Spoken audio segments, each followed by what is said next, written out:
a nossa discussão. O texto escolhido para hoje, vocês devem ter visto que é um texto muito difícil, né? Não queremos fazer uma exegese do texto, sabe? Um estudo aprofundado. A ideia é discuti-lo como se fosse uma música, né? Sabe esse conceito de música? O conceito de que essa ideia de que você ouve uma música e ela te diz algo. Você escuta ela por inteiro e às vezes ela te toca profundamente, às vezes ela é só uma música qualquer. Às vezes um pequeno trechinho dela é altamente inspirador e às vezes outros trechos não te dizem nada. Então a ideia é de tratar esse texto como se fosse exatamente isso, né? Como se fosse uma música, né? E dentro dessa música, algumas partes podem ter nos tocado e outras não. Então, gostaria de ouvi-los. O texto se chama As Aporias da Didática em Deleuze e Spinoza, de Ulisses Pinheiro. No final, eu tenho alguns comentários para fazer, mas antes eu gostaria de ouvi-los. Eu acho que estou escutando um barulho de eletricidade aqui, eu vou verificar rapidinho. Alguém pode falar o que está pensando? Eu volto em 20 segundos. Ok. Você fala, Maria? Se assume, por favor? Vamos. Manda a bala. Tá. O que realmente é um texto difícil, é um texto longo, né? Tipo, tem muitos termos assim que ele não usa, quer dizer, que ele usa, mas sem às vezes dando um outro sentido, né? Querendo dar outro sentido à palavra, um sentido mais assim diferente do que a gente usa no dia a dia.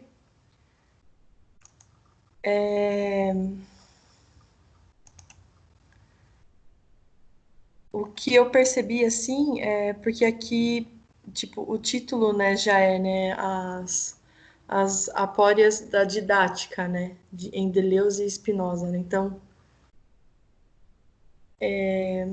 eu não sei se eu pensei certo o título, né? Mas a apória, né? Então é uma dificuldade, né? Uma dúvida. Então, é uma dúvida da didática em Deleuze, Spinoza, não sei. Mas o texto ele fala sobre, né, tem umas partes que fala sobre como Deleuze ensinava, né, fez uma análise, né, de como ele era como professor, vamos dizer assim, né. E uma coisa que me chamou a atenção, assim, em uma das partes, é que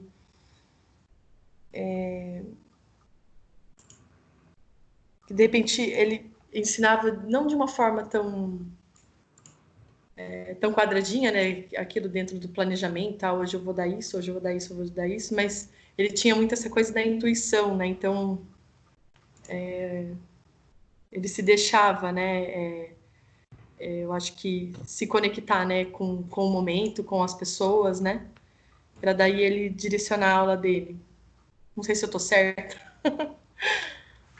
Não se preocupe com certo e errado. Eu acho que assim, mais do que entender como Deleuze dava aula, o problema de dar aula em casa é isso daí, né? É todo mundo chamando e tudo acontecendo, tem que ficar fechando as portas e desligando o celular e tudo mais. Na sala Normal. de aula isso não acontece, né? É claro que, assim,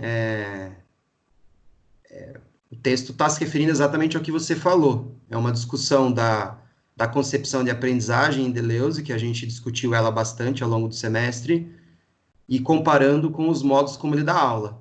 Não para ver assim, será que ele faz na teoria o que ele faz na prática? Não para fazer esse movimento, mas para dizer como, a partir do que ele pensava, como que ele criava a sua didática, né?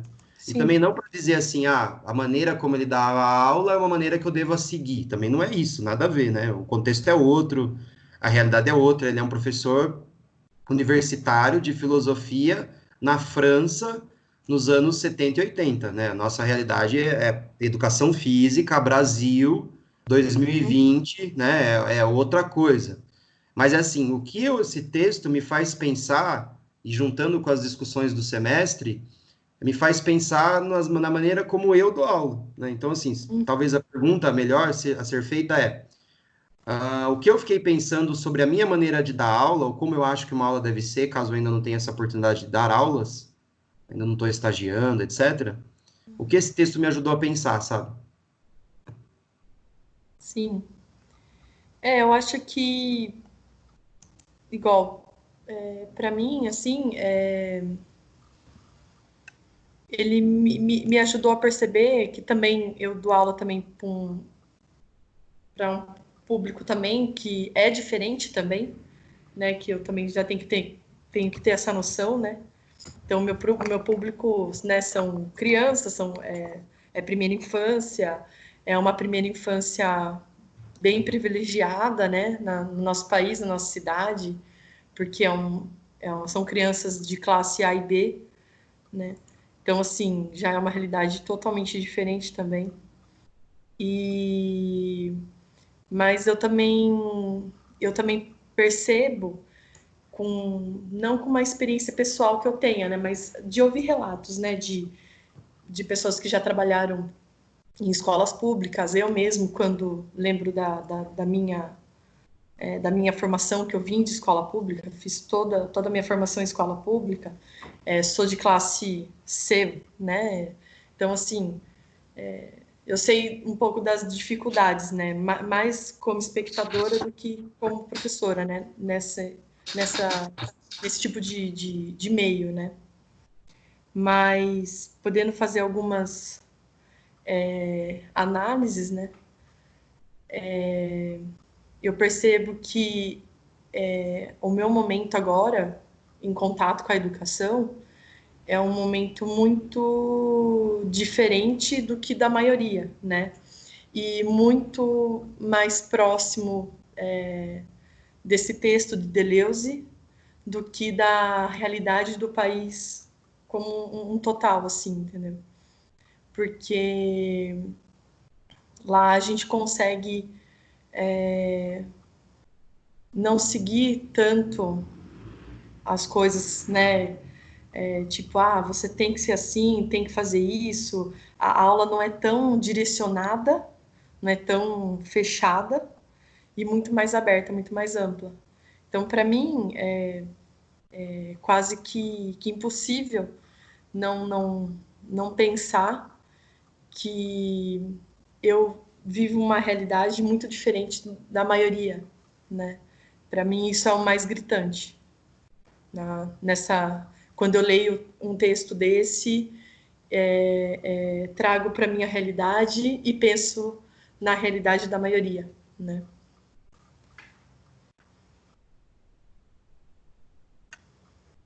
Tá sem áudio, professor.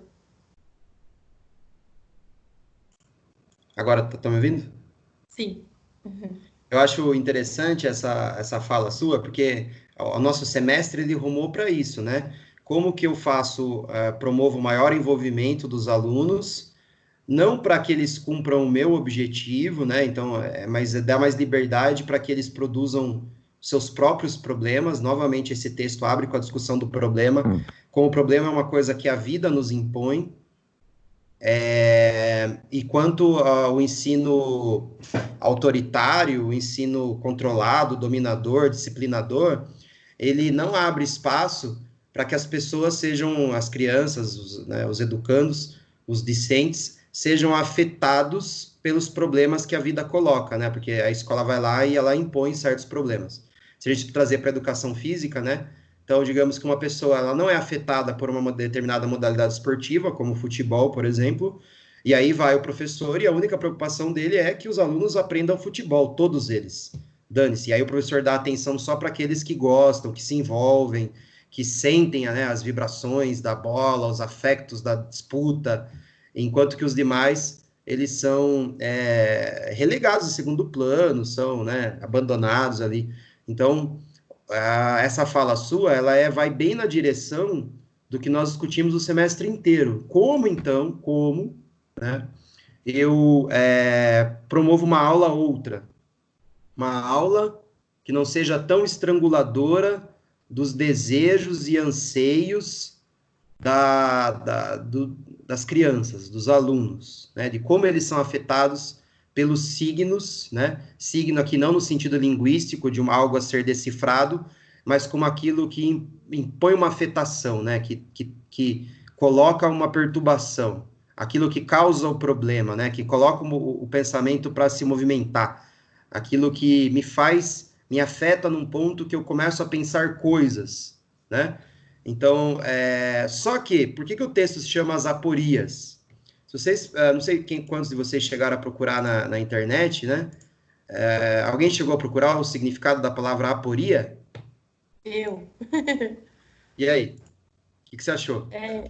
Então, como eu falei bem no comecinho, eu não sei se eu fiz entender, né, o título da forma certa, né? Porque a gente coloca, aqui a gente encontra, né, dificuldade ou dúvida racional decorrente da impossibilidade objetiva de obter resposta ou conclusão para uma determinada indagação filosófica, né? Situação insolúvel sem saída. É isso aí mesmo, que eu achei a mesma definição, mas como você relaciona com o texto? Então, acho que essa é a parte mais difícil. Eu não sei, de primeiro, eu sempre fico muito com a primeira impressão, né? Porque Sim. parece que quanto mais você pensa, vai distorcendo o negócio. Mas eu acho que o título, de repente, traduz bem o transcorrer, né, do texto, né? Então, as asporias da didática, né, em Deleuze. Então, assim, não é uma coisa didática não é uma coisa que dá para você simplesmente falar essa é uma didática, essa que está certa e esses são os limites, tudo que for fora daqui não é didática. Então, para mim é mais ou menos isso, sabe? Tipo, então não dá para você ter uma certeza do que realmente aquilo que é ou não é didática. Quem tem e quem não tem. Tipo, você não tem você não tem esse poder, vamos dizer assim, você não tem, não sei, eu acho que o que eu sentia foi isso. Como eu, Maria Clara, vou falar que alguém tem ou não tem didática, né? Quer dizer, eu não conheço, porque a didática é uma coisa muito ampla, né? Não é uma coisa de uma via única, ao meu ver, né? Então você tem que saber para quem você está falando, você tem que saber o que você vai falar, né? Quais são as experiências daquela pessoa antes, né? E eu lembro, quando eu vejo isso, eu também lembro muito de Paulo Freire, né? Que ele baseia também a didática que ele criou, né? Com aquela população, com aquelas pessoas, utilizando a experiência daquelas pessoas. Então, para mim, isso, as asporias, né? Para mim se encaixa desse jeito, né? De que não há uma definição única, não há uma certeza absoluta, né, do que é e não é didática, quem faz e quem não faz didática. Acho que seria Maria, isso. Maria, eu concordo plenamente. Eu acho que a gente discutiu bastante isso, assim, e é aquilo que eu falei, as nossas discussões caminham para a não instauração de um modelo. Quando a gente foi lá e discutiu educação menor, como uma aplicabilidade possível de uma didática a partir da filosofia da diferença, o primeiro pensamento ali era a não modelização da aula, dos princípios didáticos, né? Ou seja, não tem receitas prontas, não tem formatos únicos, não há uma discussão entre bem e mal, não há uma verdade e uma mentira, né? Então, assim, foi uma coisa que nós discutimos bastante. Entretanto, o texto, ele coloca um outro problema para além disso. Será que porque de novo, tá uma discussão entre eu e a Maria aqui, né? Bem isso. E tudo bem também, né? Não tem problema, né? Se for para ser a Maria discutindo aqui, não tem importância. Mas, de repente, mais alguém identificou esse outro porém que o texto coloca, que eu queria trazer para a gente refletir aqui também. De vez em quando a Cíntia participa, né? Alguém quer colocar alguma coisa? Alguém sentiu alguma coisa diferente? Um outro questionamento? Foi afetado pelo texto de uma maneira distinta?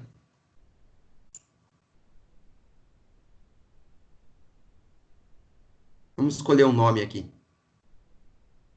A Cíntia de vez em quando fala. E aí, Cíntia, você quer falar alguma coisa pra gente? Oi, tô aqui. Então, eu acho assim que a maneira de pensar didática, eu acredito que seja ter que pensar a respeito dos alunos, como como que é a comunidade, quais são os costumes deles, né? Não dá para generalizar. Eu acho que é muito particular em cada cidade, em cada local, né? E também eu acho que a questão de fazer os alunos pensarem e problematizar a realidade deles a respeito do assunto que vai ser abordado, né? Colocar durante a aula alguma coisa sobre a vivência, a vida, né, real, para que a aula não fique cansativa e sem sentido, né? Porque geralmente as minhas aulas de educação física não fazem sentido nenhum, né? Era ir lá na quadra, ficar batendo bola e acabou. Eu acho que dá para ser muito mais rico, né? A aula de educação física. Dá para iniciar a aula falando a respeito sobre o tema que vai ser abordado, como de onde surgiu aquele esporte, né? O que dá para fazer com relação à vida, o que dá para fazer para aplicar na vida, para que serve, dar uma orientação maior para os alunos, né?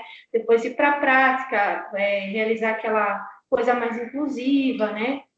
Observar os alunos que são mais inabilidosos, têm mais dificuldade, às vezes não gosta, colocar um outro tipo de atividade para ele fazer, né? Que seja uma coisa escrita, alguma coisa, né, em cartaz, porque tem aluno que não gosta mesmo, né? Bola não vai, né? Então, tentar fazer uma aula, mas que abranja todos, né? Que não fique aquela coisa, a aula de educação física é bola, é tomar bolada, é só isso. Infelizmente, essa é a visão que as pessoas têm da gente. Que educação física é bater bola na quadra, né? Então, até observo na escola do meu filho, que de criança, eles não falam que tem educação física, tem um professor de educação física, mas eles falam que é atividade corporal, né? Eles não citam, por quê? Por causa dessa impressão, né, que foi feita por muitos anos pela educação física, que é só bater bola e a criança sai machucada de lá toda vez. Então, eu acho que a gente precisa modificar. Eu acho que essa visão que a didática está trazendo, né, a matéria está trazendo para a gente, é exatamente isso, é tentar modificar um pouco essa visão que eles têm, né, da educação física. O professor não sabe escrever, que o professor está lá só para dar em cima das meninas, que o professor está lá, não está muito aí, né, só está esperando a aposentadoria dele. Então, eu acho que realmente, se a gente prestar bastante atenção e tentar aplicar, tentar aplicar na parte prática, eu acho que a gente consegue modificar um pouco essa visão, né, que a educação física gerou, infelizmente. E também, eu acho que a formação, antigamente, né, não era tão essa visão, porque a educação física era esporte só. Agora que a gente está tentando modificar, tentando fazer os alunos pensar diferente, né? Antes não. Realmente antes era só a bola mesmo, era só esporte, né?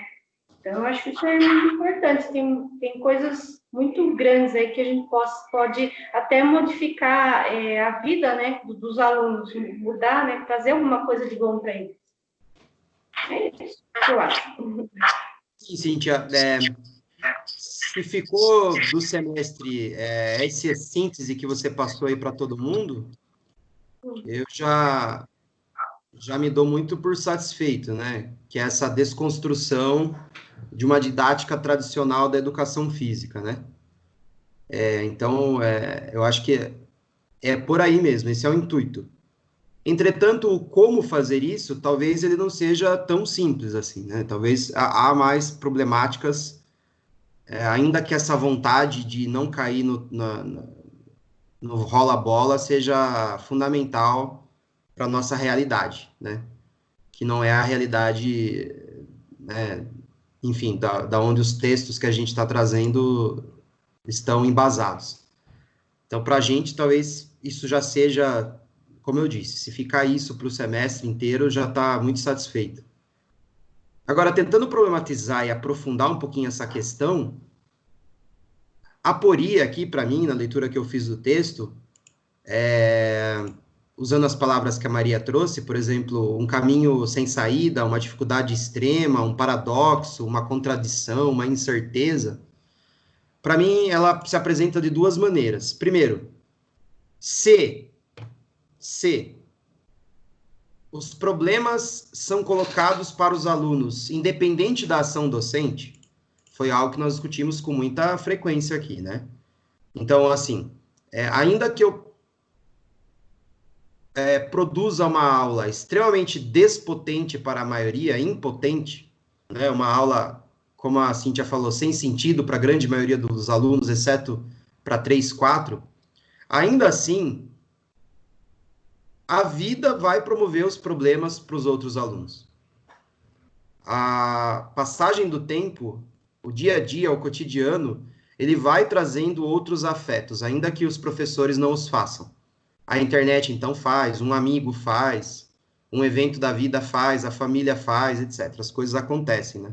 O próprio passar dos dias, o envelhecimento, o amadurecimento, ele traz problemas, né? A gente se apaixona, a gente quebra a cara, a gente conhece pessoas, a gente descobre livros, conhece um filme, enfim, a gente vai conhecendo coisas que nos afetam e nos colocam para pensar, ainda que os professores não os façam, não façam esse tipo de coisa nas aulas mais fechadas e tradicionalistas, né?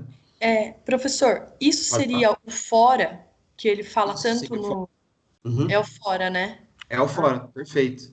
Então, o Legal. fora nos força a pensar o tempo todo, né? Sim.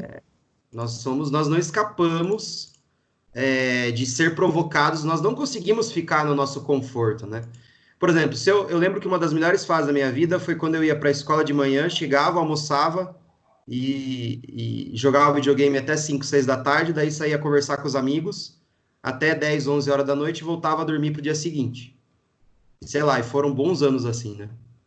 Naquela época, se me perguntasse se eu queria alguma coisa a mais da vida, eu falava, não quero mais nada. Pode morrer fazendo isso. Tá ótimo, não preciso mais nada, né? Só que a vida impõe, né? Você vai envelhecendo, aí você vai sendo obrigado a adquirir certas responsabilidades, a máquina social vai te impondo, a repetição vai despotencializando, ou seja, você vai enjoando dos amigos também, você vai enjoando dos mesmos assuntos, né? Ou seja, a vida ela vai tendo essa transformação aí dos fluxos de uma maneira impositiva, é o fora agindo, né? Muito obrigado, Maria. E se, agora, qual é o problema aqui que o texto nos alerta para a gente não cair? Que é um erro fácil. Bom, se a vida já vai impor isso para os alunos, então eu, enquanto professor, não preciso me preocupar com isso. Que para mim é um erro. É um erro muito grande. Porque, ainda que o professor não seja o responsável direto e único e principal pela criação da multiplicidade, pela abertura da multiplicidade ao contato com novos problemas, ou seja, ainda que não seja a sua aula o grande tesão da vida dos alunos, porque eles têm outros, é óbvio, né? Imagina, você enquanto professor de educação física, você tem um impacto importante, é óbvio. Em alguns momentos, você pode até ser a coisa mais importante da vida de alguém, não é impossível, não. Um aluno extremamente deslumbrado com uma modalidade esportiva e você é o professor que está ensinando. Mesmo o professor mais tradicional, ele tem esse potencial, né? Assim, trabalhei na CM, e você via o quanto conhecer alguns esportes mudavam a vida de algumas crianças, né? a minha própria, assim, a CM foi muito importante na minha vida. Eu comecei na CM com 12 anos de idade no projeto Sementinha, esse que existe até hoje, né? Então, eu comecei lá. Projeto Sementinha, depois virei sócio, depois comecei a trabalhar lá, depois fui fazer a faculdade, depois virei professor da ACM, depois professor da faculdade. Então, assim, aquele ambiente, aquele espaço modificou a minha vida. Como eu acho que as minhas aulas impactaram lá, ensinando basquete, né? E daquela maneira mais clássica possível, pisa num arco, pisa no outro, faz a bandeja, né? Depois eu fui criando outras metodologias, fui, né, com essa coisa da intuição, de sentir o que é gostoso, era uma coisa que sempre me moveu antes mesmo de eu estudar certas coisas. Aí você vai criando novas aulas. Mas o que eu quero dizer é que eu lembro que em algum momento da vida das crianças, aquela aula de basquete era a coisa mais importante da vida delas. Mas é claro que isso passa, né? Daqui a pouco o menino conhece uma namoradinha, pronto, a aula de basquete já era, né? Já perdeu o interesse. Ficou mais velho, chegou na época de estudar para o vestibular, a mãe já não deixa de treinar basquete. Ou seja, o fluxo da vida vai modificando. Mas ainda que o fluxo da vida vá modificando e que mesmo as minhas aulas mais tradicionais possíveis não sejam a principal responsável pela mudança da vida das pessoas, eu acho que a gente não pode cair na solução fácil de achar que então eu posso fazer qualquer coisa. Acho que o grande alerta aqui do texto é: eu preciso pensar em como as minhas aulas afetam as pessoas. É claro que isso não é fácil, né? Nem sempre você está com energia para fazer isso. Mas é uma responsabilidade, eu diria que é uma conclusão minha a partir do texto, porque isso nem está escrito no texto, não é uma defesa do texto, né? O texto vai para outros caminhos, mas me deixa claro que nós devemos assumir a responsabilidade de afetar as pessoas, de ser importante para elas, de alguma forma a mensagem que eu estou trazendo impactá-las. Nem que seja para elas esquecerem no momento seguinte, né? Mas uma aula que não afeta nada é uma aula impotente, é uma aula que é só um momento recognitivo, dispensável, eu diria. Nós já temos momentos recognitivos o suficiente, né? Então, toda vez que, por exemplo, eu passo por um momento assim, às vezes você está muito cansado, às vezes você, né, está exausto nessa sociedade do cansaço atual, né? Que você é forçado a trabalhar até a última gota de sangue. Às vezes você não dá conta mesmo de produzir, porque para produzir esse impacto, você tem que estar impactado, né? Você tem que estar afetado. Daí que vem a ideia no texto do ensaio deleuziano, né? Vocês viram no texto que ele ensaiava para as aulas. O que era esse ensaio? Era ele pegando tesão no que ele ia falar. Era ele se energizando, né? Criando aquela expectativa: amanhã vai ser minha aula e essa aula tem que ser boa. E eu quero impactar os alunos, né? Daí, né, vem uma discussão que eu não estou defendendo como modelo, mas é como Deleuze pensava as aulas dele, da aula como um concerto musical.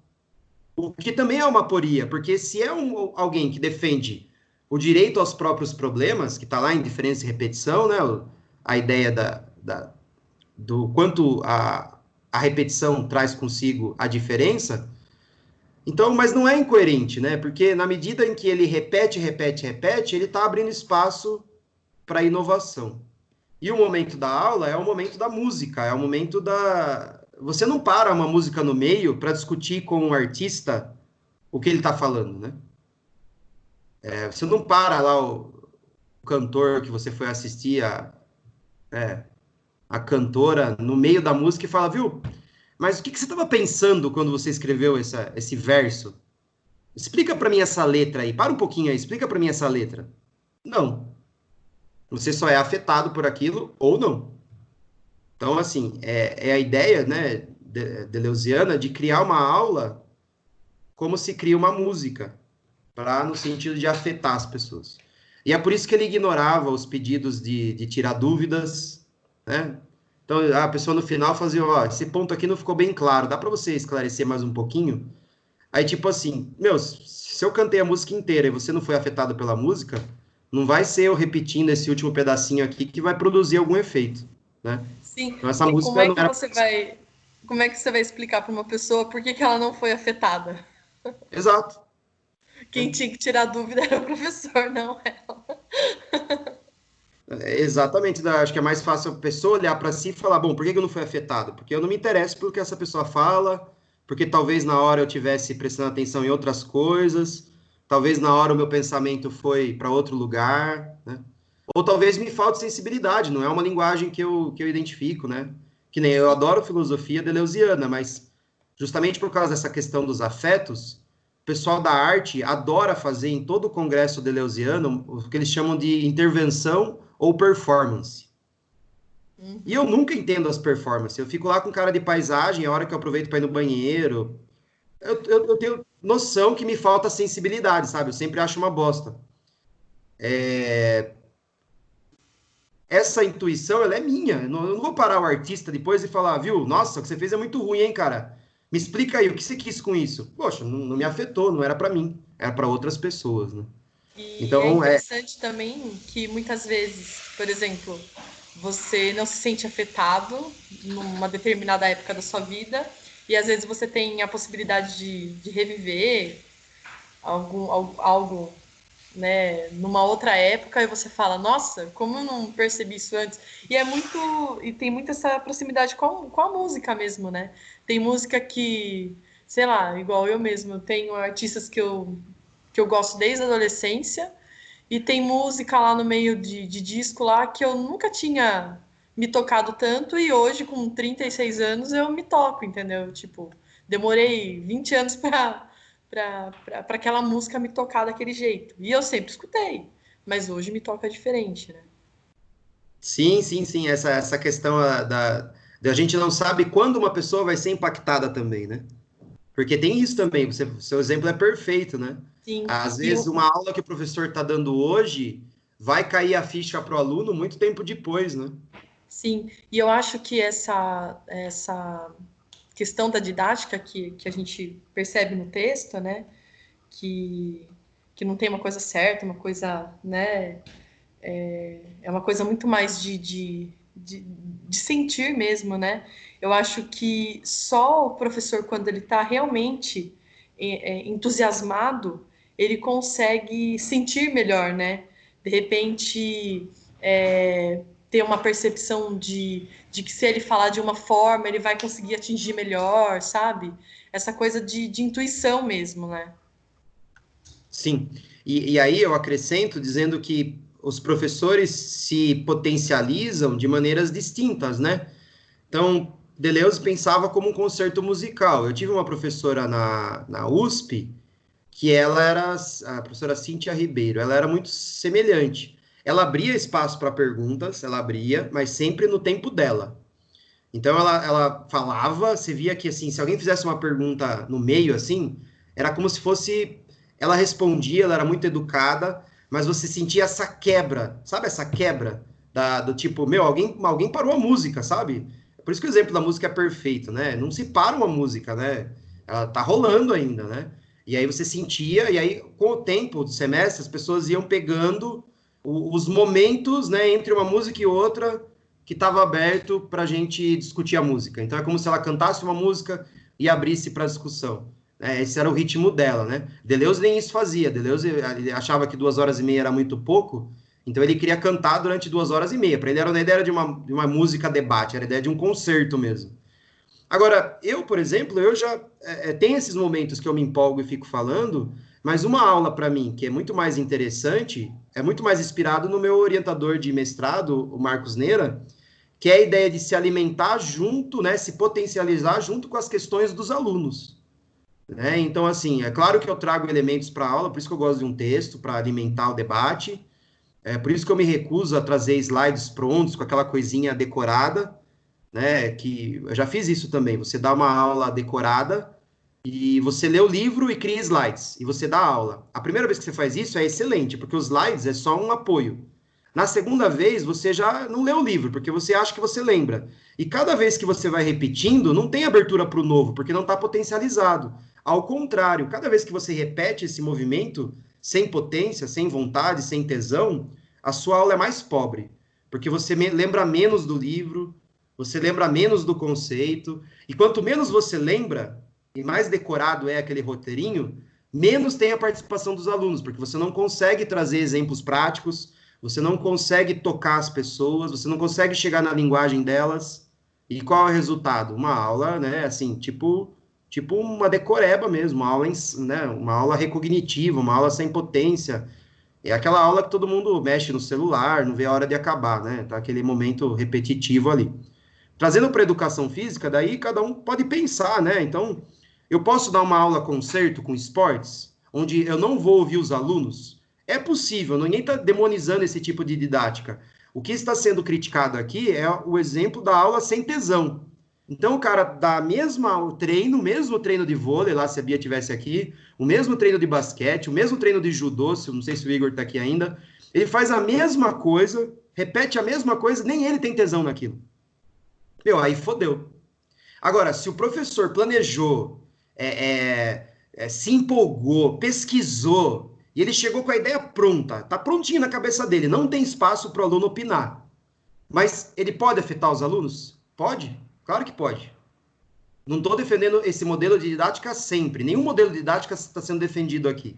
O que está sendo defendido é a ideia de potencializar a aula. Então, é possível potencializar a partir dos alunos? Claro que é. É o modelo que eu prefiro. Mas também tem aquela aula que você chega com tudo pronto, que você pensou um negócio perfeito, porque a sua intuição, você está tão em sintonia com os seus alunos e com a sua prática, com a sua modalidade, com o seu espaço, com o seu dojo, com a sua quadra, com o seu ginásio, com a sua piscina, etc. Você está tão em sintonia com aquilo que você tem uma intuição do que vai ser potente mais do que os próprios alunos. Claro, agenciado pelo processo didático das outras aulas, né? Não é uma coisa, não é uma revelação divina que vem na sua cabeça, você fala, né? É a ideia da inspiração. E nós vimos no texto que estar inspirado demanda tempo, demanda suor. Pensar é uma violência. Então eu estou aí sendo violentado, tal, né? Gastando tempo com aquilo, me dedicando, vivenciando aquele momento, vivenciando o judô, vivenciando o futebol, vivenciando o basquete, sei lá, qualquer outra coisa. E aí as coisas começam a vir, as ideias começam a vir, a inspiração bate. E aí a virtualidade, ou seja, na minha cabeça eu projeto que aquilo vai ser bom. Essa é a virtualidade. É como quase que a intuição é quase que é, processo de adivinhação, né? Você tem um nome melhor para isso, não está me vindo agora. Mas é quase como que você prevê o futuro, né? Porque você sente que aquilo vai dar bom, você sente que aquilo é o caminho. Né? Não sei se me fiz claro, né? Acho que o que eu tinha para falar do texto era isso. Gostaria de ouvi-los aí um pouquinho antes da gente encerrar.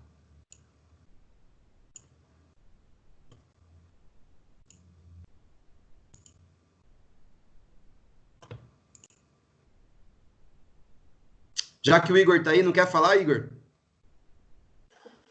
Bom dia, Rubão. Bom dia. Tá bom o áudio? Como é que tá? Tá ótimo. Beleza. Eu tava conversando com a Adriele sobre o trabalho dela do primeiro, que é sobre a corporeidade, né? E eu comecei a ter alguns pensamentos juntos com ela, que se basearam no texto dela. É assim que eu estudo em casa, gritaria o dia inteiro. Daí, esse pensamento, na verdade, ele foi se desconstruindo sobre a ideia de educação física.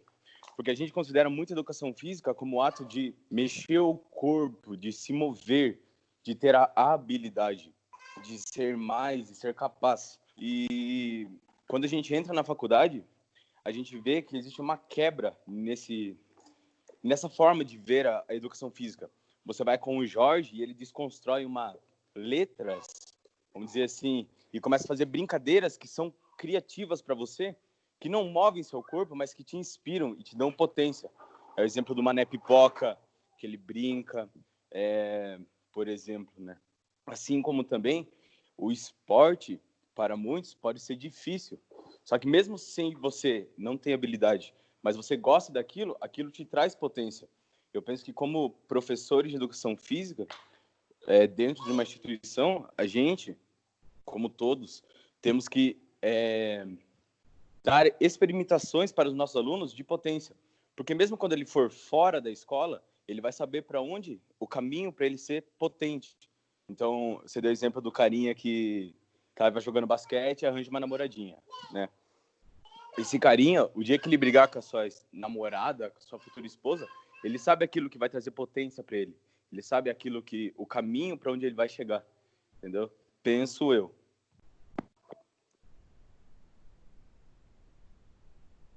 Gostei muito da sua fala, Igor. Muito obrigado. Quem mais? Vamos escutar mais algumas pessoas aí?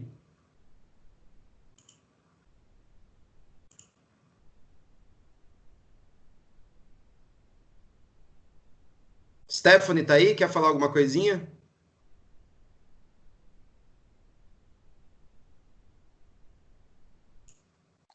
Tô, professor. E aí, o que você tem para falar para a gente?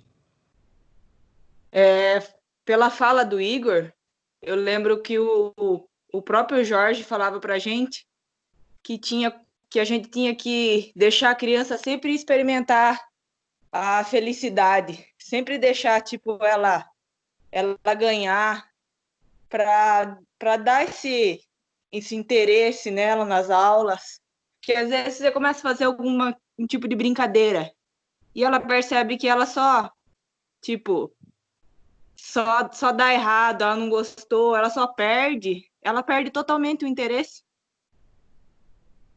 Tô cansada que eu tô limpando a casa e escutando a aula. Eu também já fiz muito isso. Ele bem. falava experimentar a vitória, né, Esther? Vitória, isso. Você lembra que ele falava? Tem que deixar eles fazerem cesta para eles experimentarem a vitória. Que às vezes ele começa a errar, ele não vai gostar. Sim.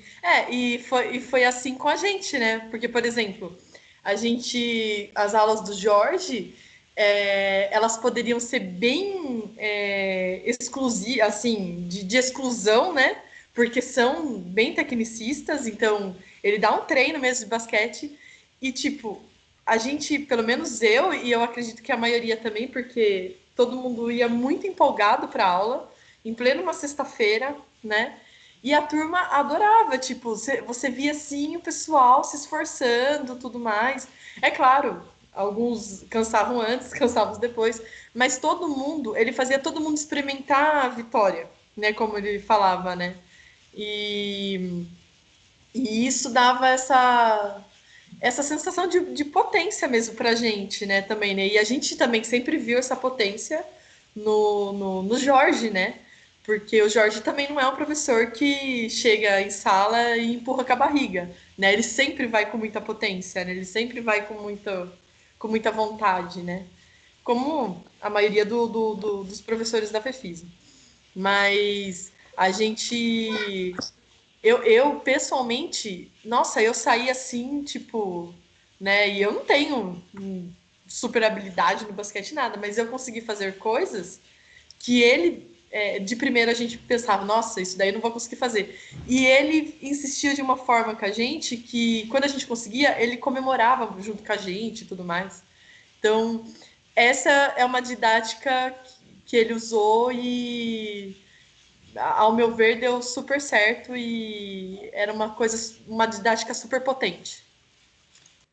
Legal que vocês trouxeram isso à baila, porque, assim, a gente discute na Pedagogia do Esporte 2, acho que com vocês já foi um pouco assim, mas cada vez mais, e depois, principalmente com o Paiva, a ideia da pedagogia global, né, onde o foco não está no tecnicismo. E eu ainda acredito nessas coisas. Entretanto, a discussão aqui, em termos didáticos, ela se refere não somente à forma, mas aos afetos. Então, veja, a partir Deleuze, a partir de uma aula magistral, que é uma aula magistral, só o professor fala, os alunos ficam quietos, que é mais tradicional que isso, ele conseguia, de alguma forma, afetar os alunos. Por quê? Porque ele era um apaixonado pelo que ele fazia. Então, havia uma espécie de contágio de potência, né? Um contágio de afetos. Agora, o Jorge, dentro de uma pedagogia tradicional, porque o Jorge, né, ele vem do esporte de competição, ele é basqueteiro há muito tempo, ele é basqueteiro raiz lá, né? Ainda que a forma esteja contemporaneamente sob júdice, né? Os riscos de uma pedagogia tradicional, o afeto que ele coloca naquilo, o amor que ele tem pelo basquete, o tesão que ele tem por aquilo, né? Dá uma outra roupagem no campo das afecções, no campo, né, da potência, né? Então, a forma, ela, claro, ela faz parte da discussão. Mas o que, ao longo de todo o semestre, a gente vem defendendo, e eu acho que isso está ficando claro para vocês, eu fico muito feliz com isso, é que o foco é menos a forma e mais a potência. Né?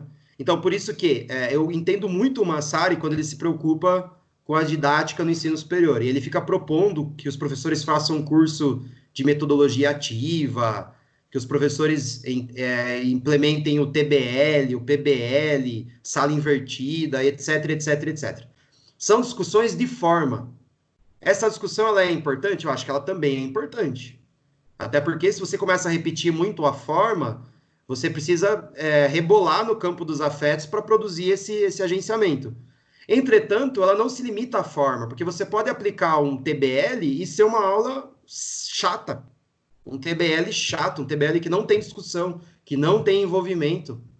Então, a resposta não está na forma, a resposta está na afecção.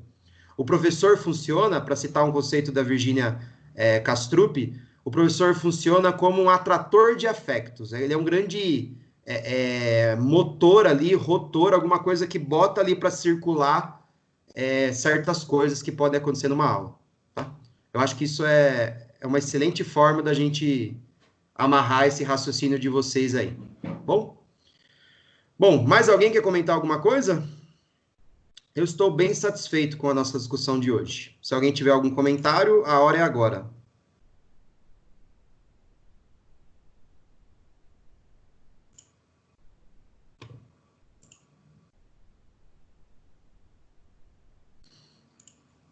Se ninguém se manifesta, então descansemos, né? Deixar a Stephanie limpar a casa dela em paz lá.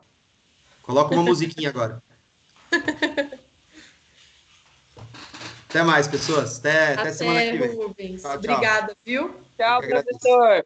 Já terminei Tchau, agora de galera. limpar a casa. Falou, Rubão. Vem aqui Vai em casa descansar pra agora, mim, então. Stephanie.